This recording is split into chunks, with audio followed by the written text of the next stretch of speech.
وسع يا ابني للاهلي اللي هيتصدر الدوري الليله. يا 4 جولات يا راجل ومش عارف اشوف الصداره كده. لا ده انت وحشتيني قوي. اخد بس ال3 نقط من بيراميدز واجيلك بقى نقعد انا وانت ونحكي للصبح. ده انت كنت وحشاني قوي الصداره. خد يا بيراميدز تعال هات ال3 نقط اللي معاك.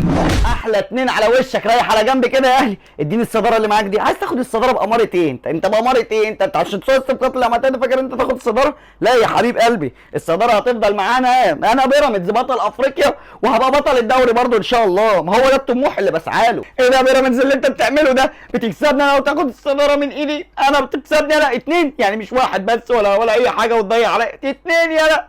والله انا هسكت يا بيراميدز والله انا هسكت. ما تعيطش يا اهلي دموعك غاليه عليا يا غريمي. ما تزعلش انا هراضيك واعرف اصالحك كويس. شوف انا هعمل ايه عشانك يا غريمي. دجله تعالى يا دجله.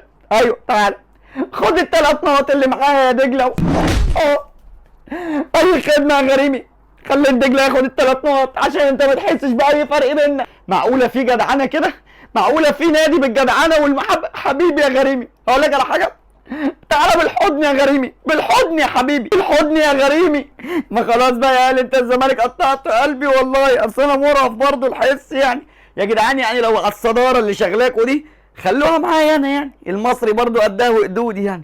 ايه اللي بيحصل ده؟ احنا قاعدين في الصداره جوله ولا التانيه كده هنفضل قاعدين؟ احنا هناخد الدوري ولا ايه؟ انا مش مصدق نفسي.